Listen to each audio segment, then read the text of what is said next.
ಮಹಿಳೆಯ ಆಭರಣ ಕಳುವಾಗಿರುವ ಘಟನೆ ಕಡೂರು ಬಸ್ ನಿಲ್ದಾಣದಲ್ಲಿ ನಡೆದಿದೆ. ಕೂಡಲೇ ಮಹಿಳೆ ಪೊಲೀಸರಿಗೆ ದೂರು ನೀಡಲು ಹೋದಾಗ ಪೊಲೀಸರು ನಾಳೆ ಬಾ ಎಂದಿದ್ದಾರೆ. ಪೊಲೀಸರ ಈ ವರ್ತನೆಗೆ ಮಹಿಳೆ ಆಕ್ರೋಶ ವ್ಯಕ್ತಪಡಿಸಿ ಕೂಡಲೇ ಕರ್ನಾಟಕ ರಕ್ಷಣಾ ವೇದಿಕೆಗೆ ಫೋನ್ ಕರೆ ಮೂಲಕ ತಿಳಿಸಿದಾಗ ಸ್ಥಳಕ್ಕೆ ಆಗಮಿಸಿದ ರಕ್ಷಣಾ ವೇದಿಕೆಯ ತಂಡ ಕೂಡಲೇ ಎಫ್ಐಆರ್ ದಾಖಲಿಸಬೇಕು, ಇಲ್ಲವಾದಲ್ಲಿ ಉಗ್ರ ಹೋರಾಟ ಮಾಡುವುದಾಗಿ ಎಚ್ಚರಿಕೆ ನೀಡಿದರು. ಬಳಿಕ ಪೊಲೀಸರು ಎಫ್ಐಆರ್ ದಾಖಲಿಸಿಕೊಂಡಿದ್ದಾರೆ. ನಿಮ್ಮಲ್ಲಿ ಕಳ್ತನ ಆಗಿದೆ ಎಷ್ಟು ಗಂಟೆಗೆ? ಸರ್ ಎಕ್ಸಾಕ್ಟ್ ಬಸ್ ಬಂದಿದ್ದು 1:30 ಒಳಗೋಗಿ ಕೆಳಗಿಳಿದು ನನ್ನ ಬಸ್ಸಲ್ಲೇ ನೋಡ್ಕೊಂಡೆ. ಒಡವೆ ಏನೋ ಫೋನ್ ಮಾಡಕ್ ತಗೊಂಡಿದ್ದೆ, ಅಲ್ಲಿ ಒಡವೆ ಇಲ್ಲ ಸರ್, ಬಸ್ ಒಡವೆ ಇಲ್ಲ ಅಂತ ನಾನು ಬಸ್ಸಿಂದ ಕೆಳಗಿಳಿದೆ. ಅಲ್ಲಿ ಅಷ್ಟೊತ್ತಿಗೆ ಪೊಲೀಸ್ ಸರ್ ಬಸ್ಸಲ್ಲಿದೆ ಏನೋ ಚೆಕ್ ಮಾಡಿ ನೋಡಿ ಸರ್. ಅರ್ಧ ತಾಸು ನಾನು ಬಸ್ ನಿಲ್ಸಿದ್ವಿ ಸರ್.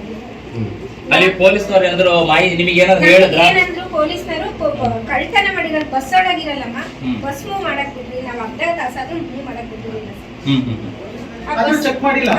ಪೊಲೀಸ್ನವ್ರು ಹೇಳೋದು ಕಳ್ತನ ಮಾಡಿರೋ ಬಸ್ ಅಲ್ಲಿ ಇಳಿದು ಹೋಗಿರ್ತಾನೆ, ಬಸ್ ಚೆಕ್ ಮಾಡಲ್ಲ ಅಂತ ಅವ್ರು ಹೇಳಿದ್ರು. ಅದಾದ್ಮೇಲೆ ಇವ್ರುಗಳನ್ನ ಯಾರಾದ್ರೂ ಮೀಟ್ ಮಾಡಿದ್ರ KSRTC ಸಂಬಂಧಪಟ್ಟಂತವ್ರಿಗೆ? ಪೊಲೀಸ್ನವ್ರು ಬಂದು ಅವರು ಸ್ಟೇಷನ್ ಇದ್ದಾರೆ. ನಿಮಗೆ ಮಧ್ಯಾಹ್ನ 1:30 ಟೈಮ್ ಎಷ್ಟೀಗ?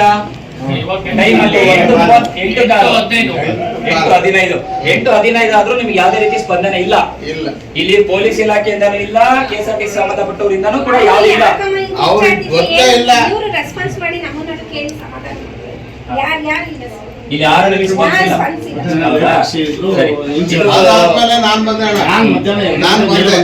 ನಮ್ಮದಕ್ಕೆ ನಾನ್ ಬಂದಿದ್ಕೆ ಇವ್ರಿಗೆ ಬಂದ್ ಕೇಳಿದ್ರೆ ಇವ್ರ ಬಗ್ಗೆ ಅದ್ರ ವಿಚಾರನೆ ಗೊತ್ತಿಲ್ಲ ಯಾರಿಗೂ. ಡಿಪಾರ್ಟ್ಮೆಂಟ್ ಅವರಿಗೆ ಕೇಳಿದ್ದು ನೋಡಿ. KSRTC ಬಸ್ ಸ್ಟ್ಯಾಂಡ್ ಇದೆ, ಕಡೂರು ಒಂದು ತಾಲೂಕು, ಜಿಲ್ಲಾ ಇರ್ತಕ್ಕಂಥದ್ದು ಜಿಲ್ಲೆ ಆಯ್ತಾ. ಕಡೂರು ಒಂದು ಜಿಲ್ಲೆ.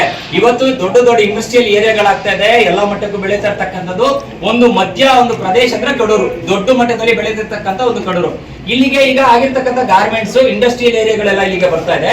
ಕೈಗಾರಿಕಾ ಪೂರ್ತಿ ಎಲ್ಲ ಇಲ್ಲಿ ಎಲ್ಲ ಬಂದ ನಂತರ ಸಾವಿರಾರು ಜನಸಂದಣಿ ಆಗ್ತಾರೆ. ಒಂದು ದಿನಕ್ಕೆ 20-25 ಸಾವಿರ ಜನ ಇಲ್ಲಿ ಓಡಾಡ್ತಕ್ಕಂಥ ಒಂದು ಜಾಗ. ಆ ಜಾಗದಲ್ಲಿ ಯಾವುದೇ ರೀತಿಯ ಒಂದು ಸೆಕ್ಯೂರಿಟಿ ಇಲ್ಲ. ಇಲ್ಲಿ KSRTC ಅವರು ಎಷ್ಟು ಬೇಜವಾಬ್ದಾರಿತನ ಅಂದ್ರೆ ಹೊರಗಡೆ ಹೋಗಿ ನೋಡ್ಬೋದು ನಾವು, ಸರಿಯಾದ ಲೈಟಿನ ವ್ಯವಸ್ಥೆಗಳಿಲ್ಲ. ಇಲ್ಲಿ ಯಾರು ಬರ್ತಾರೆ ಯಾರು ಹೋಗ್ತಾರೆ ಒಂದು ಕ್ಯಾಮೆರಾಗಳಿಲ್ಲ. ಸಾರ್ವಜನಿಕರು ಓಡಾಡ್ತಕ್ಕಂಥ ಜಾಗದಲ್ಲಿ ಯಾವುದೇ ರೀತಿ ಸಂಬಂಧನೇ ಇದಕ್ಕೆ ಯಾವುದೇ ರೀತಿಯಲ್ಲಿ ಸ್ಪಂದಿಸೋ ಕಾರ್ಯಕ್ರಮಗಳು ಯಾರಿಂದಲೂ ಇಲ್ಲ. ಇದೇ ಜಾಗದಲ್ಲಿ ಪೊಲೀಸ್ ಚೌಕಿ ಅಂತ ಇದೆ, ಆ ಪೊಲೀಸ್ ಚೌಕಿನಲ್ಲಿ ಒಬ್ಬ ಪೊಲೀಸ್ ಅಧಿಕಾರಿ ಇವತ್ತಿನವರೆಗೂ ಕಂಡಿಲ್ಲ.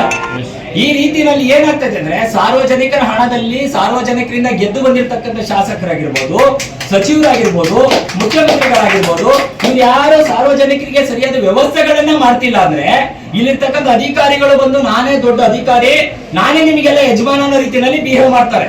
ಒಂದು ಚೇರ್ ಹಾಕೊಂಡು ಕೂತ್ಕೊಳ್ತಾರೆ. ನಾನೊಬ್ಬ ಇನ್ಸ್ಪೆಕ್ಟರ್ ಅಂತ ಒಬ್ಬ ಚೇರ್ ಹಾಕೊಂಡು ಕೂತ್ಕೊಳ್ತಾನೆ ಒಬ್ಬ ವ್ಯಕ್ತಿ. ಈ ವ್ಯಕ್ತಿ ಬಂದಿರ್ತಕ್ಕಂಥ ಸಾರ್ವಜನಿಕ ಏನ್ರಿ ಬರ್ರಿ ಇಲ್ಲಿ ಒಳಗೆ ಅಂತ ಕರೀತಾನೆ. ಇಲ್ಲಿ ಸಾರ್ವಜನಿಕರಿಂದ ಸಂಬಳ ತಗೊಳ್ತಿರ್ತಕ್ಕಂಥ ವ್ಯಕ್ತಿ, ಸಂಬಳ ಕೊಡ್ತಿರ್ತಕ್ಕಂಥ ಸಾಹುಕಾರರು ನಾಯಕರು ಹೊರಗಡೆ ನಿಂತ್ಕೊಂತಾರೆ, ಚೇರ್ ಹಾಕೊಂಡು ಬರ್ರಿ ಇಲ್ಲಿಗೆ ಅಂತ ಕರೀತಕ್ಕಂಥ ವ್ಯಕ್ತಿ. ಈ ವ್ಯಕ್ತಿ ಇಷ್ಟೊಂದು ಬೇಜವಾಬ್ದಾರಿತನ ನಿಂತ್ಕೊಳ್ತಾರೆ. ನ್ಯಾಯ ಕೇಳೋದಕ್ಕೆ ಮಧ್ಯಾಹ್ನ 1 ಗಂಟೆಯಿಂದ ರಾತ್ರಿ 8:30ವರೆಗೂ ಕೂಡ ಹೋರಾಟ ಮಾಡ್ತಿದ್ರೆ, ನ್ಯಾಯ ಕೇಳ್ತಾ ಇದ್ರೆ ಏನ್ರೇ ಗಲಾಟೆ ಮಾಡ್ತೀರೋ ಅಂತ ಕೇಳ್ತಕ್ಕಂಥ ಈ ವ್ಯಕ್ತಿ. ಇಂದೋರ್ನೆಲ್ಲ ಈ ಅಧಿಕಾರಿಗಳ ಜಾಗದಲ್ಲಿ ಇಟ್ಕೊಂಡು ಇಂದೋರ್ನ ಇವತ್ತು ಸಾರ್ವಜನಿಕರನ್ನ ನೋಡ್ಕೊಳ್ಳೋದಕ್ಕೆ ಬಿಟ್ಟಿದ್ದೀರಲ್ಲ, ನಿಮ್ಮ ಸರ್ಕಾರಕ್ಕೆ ನಾವ್ ಏನ್ ಹೇಳ್ಬೇಕು? ಇದು ಗೃಹ ಮಂತ್ರಿಗಳೇ ಮತ್ತೆ ಮುಖ್ಯಮಂತ್ರಿಗಳೇ, ಇದ್ರ ಜೊತೆನಲ್ಲಿ ಶಾಸಕರೇ ನಿಮ್ ಜೊತೆನಲ್ಲಿ ಆಗ್ಲೇ ವಿಚಾರ ಕೂಡ ಮುಟ್ಸಿದೀವಿ. ಈ ಕಾರ್ಯಕ್ರಮ ಏನ್ ನಡೀತು ಆ ಕಾರ್ಯಕ್ರಮ ನಡೆಯೋ ಸಂದರ್ಭಗಳಲ್ಲೇ ಇವತ್ತು ಈ ತರ ಕಳ್ತನ ಆಗಿದೆ ಅಂದ್ರೆ ಮುಂದಿನ ದಿನಗಳು ಏನು? ಇವರೆಲ್ಲ ಹೇಳ್ತಾರೆ ಬೇಜವಾಬ್ದಾರಿತನ ಉತ್ತರ ಕೊಡ್ತಾರೆ, ಹೈಟ್ಯಾಕ್ ಮಾಡ್ತಾ ಇದೀವಿ ಅಂತ. ಈಗಾಗಿರೋ ಸಮಸ್ಯೆಗೆ ಇದ್ರ ಬಗ್ಗೆ ಸರಿಯಾದ ನ್ಯಾಯ ಸಿಕ್ಕಿ ಇವರ ಒಡವೆ ಕಳ್ತನ ಆಗಿರೋದಕ್ಕೆ ಆ ಕಳ್ಳನ ಹಿಡಿತಕ್ಕಂಥದ್ದು ಪೊಲೀಸ್ ಇಲಾಖೆ ಕರ್ತವ್ಯ. ಅದಾಗಿರೋ ಜೊತೆನಲ್ಲಿ ಇದಕ್ಕೆಲ್ಲ ಬೇಜವಾಬ್ದಾರಿತನ KSRTC ನೇರ ಹೊಣೆಗಾರಿಕರು. ಇದಾಗಿದೆ ಅಂದ್ರೆ KSRTC ಸಂಸ್ಥೆಯಿಂದನೇ ಇವ್ರು ಕಳೆದೋಗಿರ್ತಕ್ಕಂಥ ಹಣ ಒಡವೆ ಏನಿದೆ ಅದಷ್ಟು ಹಣನ KSRTC ಭರಿಸ್ಕೊಡ್ಬೇಕಾಗುತ್ತೆ. ಸರಿಯಾದ ಸೆಕ್ಯೂರಿಟಿ ಇಲ್ಲದೆ ಅಷ್ಟೇ. ಇದಿಲ್ಲ ಅಂದ್ರೆ ದೊಡ್ಡ ಮಟ್ಟಕ್ಕೆ ಹೋರಾಟ ಮಾಡಕ್ಕೆ ನಾವು ಸದಾ ಸಿದ್ಧರಾಗಿರ್ತೀವಿ. ಇದು ಎಚ್ಚರಿಕೆ ನಿಮಗೆಲ್ಲ. ಈಗ ಕಂಪ್ಲೇಂಟ್ ಕೊಟ್ಟಿದ್ದೀರಾ ಇಲ್ಲಿ ಪೊಲೀಸ್ ಠಾಣೆಯಲ್ಲಿ? ಕೊಟ್ಟಿದ್ದೀರಾ? FIR ಆಗ್ತೀರಾ ಈಗ? ಸರಿ ಅಮ್ಮ, ನಿಮ್ಮ ಹೆಸರು ಮತ್ತೆ ನಿಮ್ಮ ವಿಳಾಸ ಗೊತ್ತಾಗಿಲ್ಲ. ನನ್ನ ಹೆಸರು ಭಾಗ್ಯ, ನಾವು ದಾವಣಗೆರೆ ಆಂಜನೇಯ ಕಾಟನ್ ಮಿಲ್ ಬಡಾವಣೆ.